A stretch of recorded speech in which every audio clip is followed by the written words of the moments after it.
Cruising around with Harry one day, Mary Jane spots Peter walking on the street and calls for him from the vehicle. Looking up, Peter declares that their company is the first nice thing to happen to him all day. Harry explains that they've been searching for him, having heard about Aunt May's departure, and hope to cheer him up. Meanwhile, Mary Jane leans out the vehicle with a mischievous smile to give Peter a Richard Raleigh election support button, claiming that by wearing it, he can't be glum. Then, catching his lingering serious expression, MJ playfully coaxes Peter for a smile. Peter responds that with someone like MJ on his side, Raleigh is sure to win. Then a genuine grin finally breaks across Peter's face as he claims he's got to run, eagerly stating he can't wait to get home and polish his button. MJ beams, clearly pleased by his sudden shift in mood, and admiringly declares Peter a stout fellow as he sports the Raleigh button on his jacket. Before they part ways, MJ invites Peter to a Raleigh dinner event at the town hall, suggesting he bring Gwen. Peter, however, privately wonders if Gwen will even join him, still concerned about her interest in Flash. Fortunately, Peter resolves the situation with Gwen that evening, and they arrive together to meet MJ at the event. Inside, Mary Jane talks up Raleigh's speech, admiring his sincerity, and declares that his sense of style is what the game's all about, as Peter and Gwen settle down to eat. Unfortunately, their dinner is abruptly interrupted by a violent sabotage, forcing Peter to discreetly slip away to save the day. Afterward, Mary Jane catches up with Peter and Gwen in the crowd, and Peter escorts them home. As Peter and Gwen engage in conversation about Spider-Man's unexpected appearance, MJ casually daydreams out loud about taking on the name Mary Jane Raleigh, remarking that she likes it. It has pizzazz. Meanwhile, Gwen notices a stray web on Peter's jacket, briefly raising suspicion, only to shrug it off as leftover webbing that got on everyone, much to Peter's relief. Without missing a beat, MJ wonders aloud if Raleigh might be into redheads, her playful musings serving as a distraction from the near-identity crisis beside her. The following day, Mary Jane attends the next Raleigh campaign event with Gwen, spotting Peter there with Harry. Greeting them, she asks Peter where they've been as she and Gwen have been waiting. Peter replies that they were stuck in traffic, prompting MJ to playfully retort that tragedy strikes suddenly, and calling Peter handsome, attempts to feed him a hot dog to warm his heart. However, Gwen quickly intervenes, demanding Peter not eat the hot dog on account of his ulcer. But the moment is suddenly interrupted by Peter's spider sense, alarming him to another sabotage. In the ensuing chaos, Peter ducks out to battle the disruptor. Later, after the battle, Peter spots his friends on the streets, doing some last-minute electioneering for Raleigh. As Peter arrives and gives Gwen a kiss, Harry starts to pry into Peter about his earlier absence. Mary Jane, however, quickly prompts Harry to leave Peter alone and give her his attention instead, noting that Gwen and Peter are clearly in a whole other world. Soon, as Mary Jane campaigns from the sound truck with a microphone in hand, a giant villain called the Smasher suddenly appears, threatening the group. As the villain begins to smash the truck, the group makes their escape to the sidewalk. While Mary Jane and Harry have their backs turned, Peter storms off to battle the villain, leaving Gwen behind as she frantically calls out after him. Some time later, Peter returns from a short trip to Canada to check on Harry, who has suffered a relapse with his drug problem. As Mary Jane and Gwen stand by Harry's bedside, the doctor explains his symptoms, while Peter quickly changes into his civilian clothes and rushes into the building. Mary Jane and Gwen exit Harry's room, and as they meet Peter, Norman Osborn abruptly demands the group leave, claiming their so-called help isn't wanted. As they depart, Peter offers to buy the girls drinks to soften the mood, to which Mary Jane thanks him. On the street, Gwen wonders what could have caused Harry's desperate condition, but Peter says he doesn't know, and when he asks MJ, she looks down, sadly admitting she doesn't know either. Meanwhile, the answer to that question is revealed as Harry's own father, Norman Osborn, when Harry admits his worries and fears are tied to his father and his problems. In response, Norman turns the blame for his son's condition onto Harry's friends instead of himself. Most of all, Spider-Man. This marks the beginning of Norman's descent into madness, leading to the terrifying return of his Green Goblin persona and the tragic death of Gwen Stacy.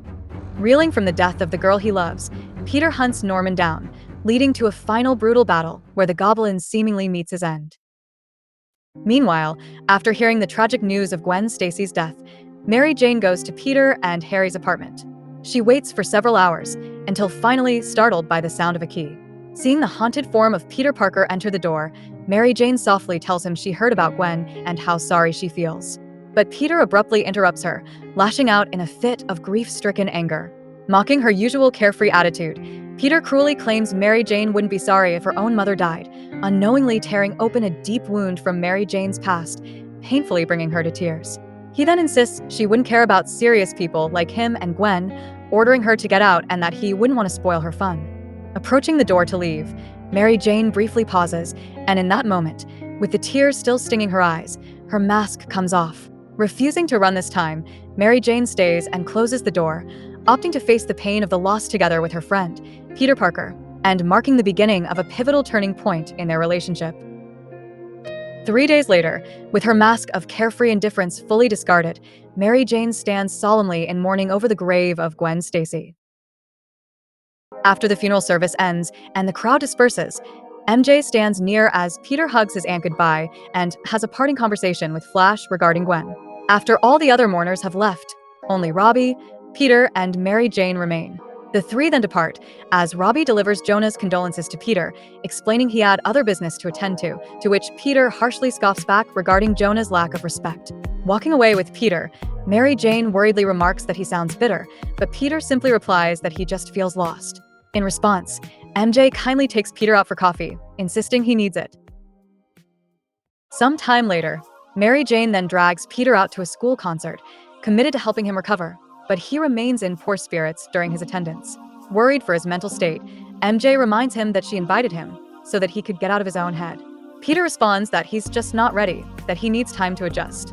But as MJ implores Peter to push it a bit for his own sake, Luke Cage abruptly storms into the building to publicly announce a challenge to Spider-Man to a battle, knowing he is frequently found around ESU. This results in Peter slipping away to fight, but he eventually manages to break through to Cage in a conversation, finding camaraderie in their lives as superheroes.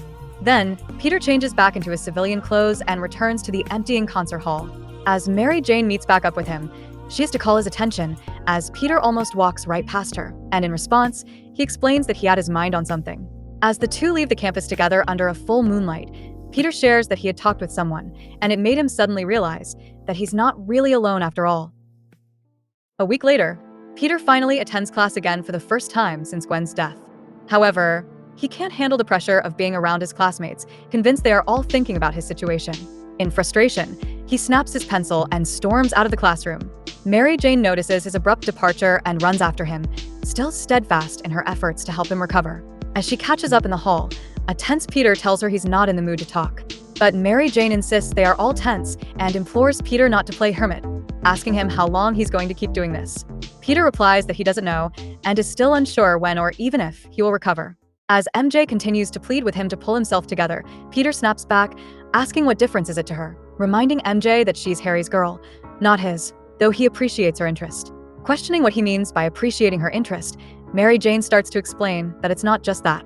However, Flash suddenly appears, interrupting the moment, and immediately begins to interrogate Peter about Harry's whereabouts.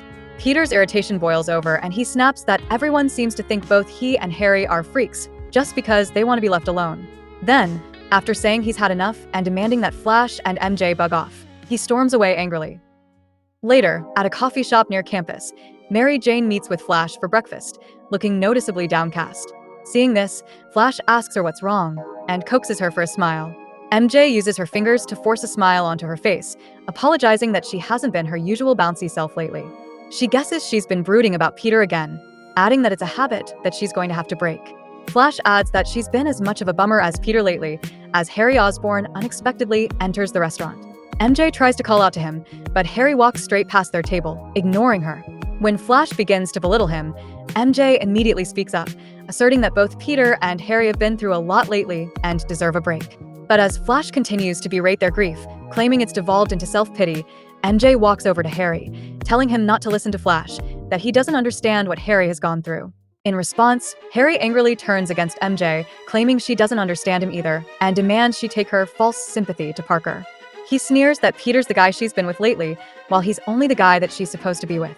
As MJ starts to explain, Harry cuts her off, telling her to shove it and to get away before he does something he regrets. Breaking into tears, Mary Jane then runs out of the restaurant, her resolve to help shaken. When Mary Jane returns home, she finds Peter waiting inside, lounging on her beanbag chair, and upon seeing her, Peter half-heartedly jokes if it's okay if he comes in. Asking what's wrong, MJ remarks that he looks run over by a Mack truck, to which Peter simply replies that it feels that way. Then, asking if he came over to get over it, MJ snaps that he takes a lot for granted and that every time she sees him, he looks bummed out. She adds that her home isn't a daycare center, though she would be fine with him coming over for fun, like to go dancing. Then MJ pauses, realizing just how truly out of it Peter is, a brief moment when her genuine care starts to break through again.